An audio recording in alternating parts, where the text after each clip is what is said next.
Hi, I'm Chen from Northwestern University, and today I'm going to present the paper read on the decentralized web. Firstly, thanks to my co-authors, Matteo from Nokia, Aleksandar, my advisor, and Yunming from Chinese University of Hong Kong. So this paper is mainly about decentralized marketplaces based on blockchain, namely Akash and Golem. They are compute marketplaces that allows people to trade, that is to sell or to rent computing resources. And later on, we'll be using RAG as a case study to showcase whether they are really usable for real projects. All right. To begin with, we first need to know what is the motivation behind the decentralized compute marketplaces. It's actually very simple. On the left-hand side, we have the idle supply. It is often your idle desktop at home, or sometimes for small data center owners who are trying to get some business. And on the right-hand side, we have countless workload demand over there. There are people who are willing to run their workload on the cloud, but sometimes they are kind of discouraged by the high price by the traditional cloud service providers like AWS or Azure or Google Cloud. We all know how expensive they could be. So the app computing marketplaces is trying to fill this gap and connect requesters and providers with the promise of the blockchain network. So here we have an open question over here. Can the lower prices actually reflect or translate to usable application performance?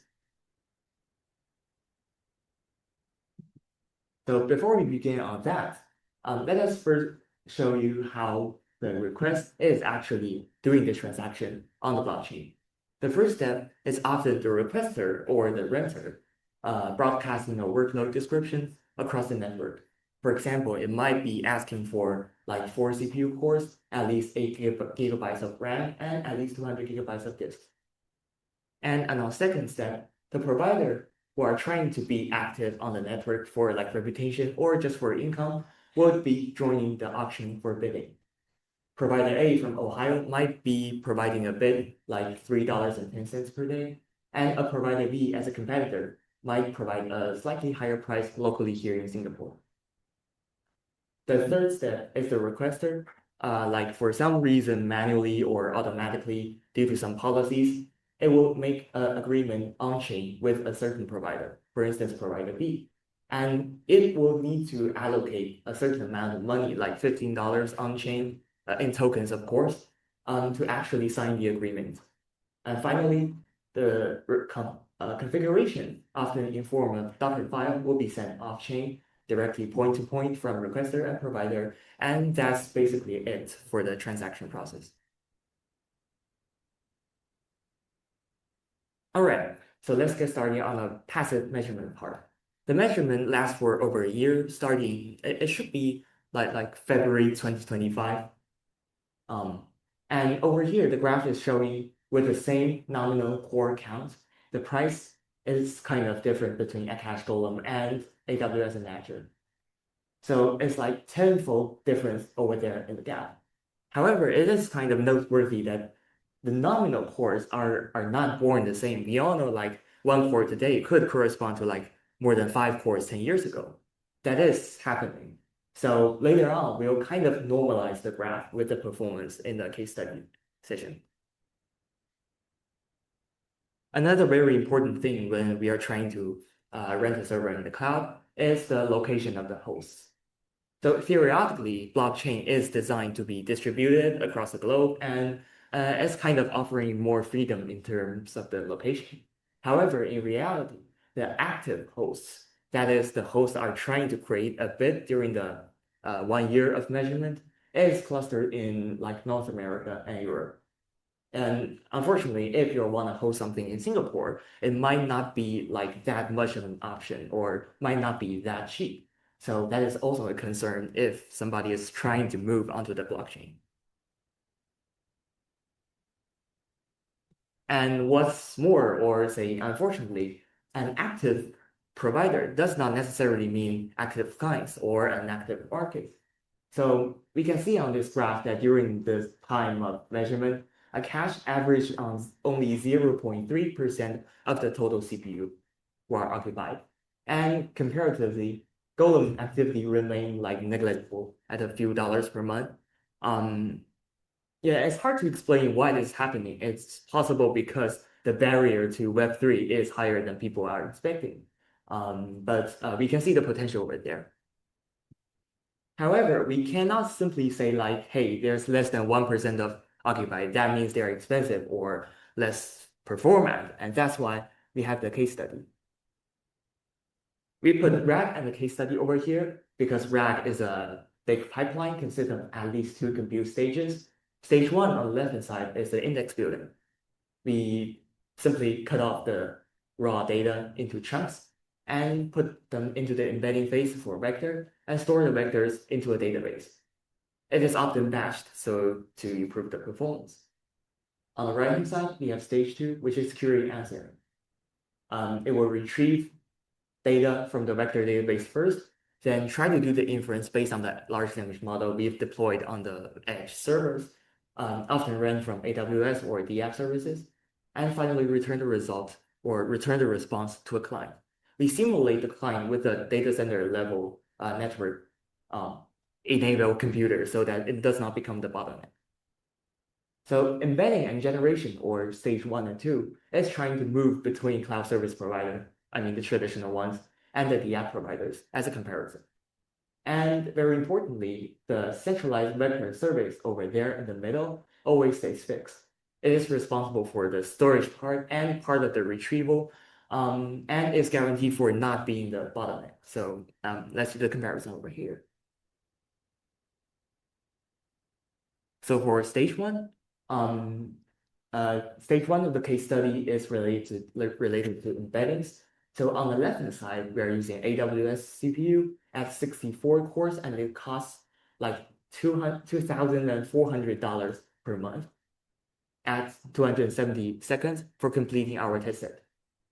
On the right-hand side, our price has become only 1/3 of it to $800 per month, but at a higher latency of 480 seconds of the total end-to-end time at 256 cores. And that is to say, 1 core on the AWS is somehow equivalent to 4 cores on the DApp on average. However, if we take a look at the time breakdown, which is colored in the chart, just to explain, the blue part is the embedding phase. It symbolizes the computation time. And the orange upsert, it means upload and insert. And the network time is kind of longer than we expect. So the network time is creating a larger fraction than the embedded time, which is quite impressive. And that's why we need to simulate another kind of workload, which is symbolized in stage 2. So stage 2 is mainly done online. It's the process of a request being sent, and the requester or the client will simply wait for the whole process, retrieval, the inference run on LLM, and finally return the response as a whole before starting the next measurement. So over here, retrieval and inference tasks could last to like more than 1,000 milliseconds. And that's why computation will actually dominate and network will become a smaller share. And what's more, because inference is way heavier compared with embedding in terms of like computation, we can take advantage of the great parallelism provided by the app network. And that's why we have vast improvement over there. The orange point is for the DApp, and the blue point is for traditional cloud service providers. So we see an exaggerating amount of 82% at most, and 55% on average for the app service providers. However, it is very important to know that providers do have variance, and because we have randomly picked our hosts over there, we can see that there are kind of those bad providers who are trying to make more profit than they could be, and they are even more expensive compared with the AWS service with the same price. So provider could vary up to 4 times runtime given the same price. And that's why we have our future works over there. It's not really done in this paper, but we are trying to move on. And firstly, GPU deployments. Like nowadays, we all agree that GPU is becoming more and more expensive, and it's becoming very important comparing with like 10 years ago. And that's why evaluating GPU-backed deployment is very important. Secondly, machine-aware tuning. That is to tweak the process of tuning the deployment and configuration across different kind of machine. For instance, a machine with very good computation might be like a fit for more compute intense tasks, but like a weaker CPU core might be more fit due to its like great network capacity. And that's why we need to tune this thing smartly for various kind of tasks. And finally, economic modeling. That is to create an economic model to take price, demand, and user cost into account and possibly do some like optimization problems over here. For instance, a provider might be creating an economic model to maximize its income.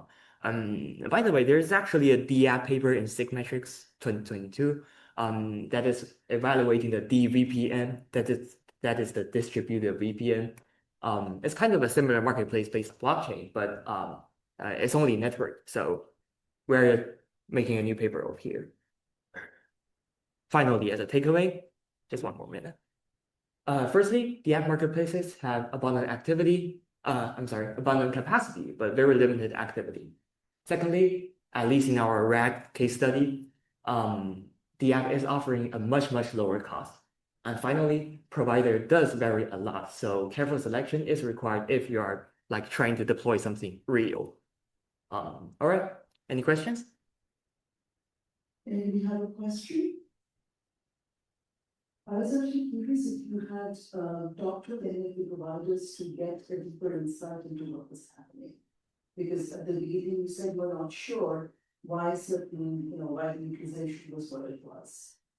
You mean the configuration itself? Yeah, so like the process of the just a second.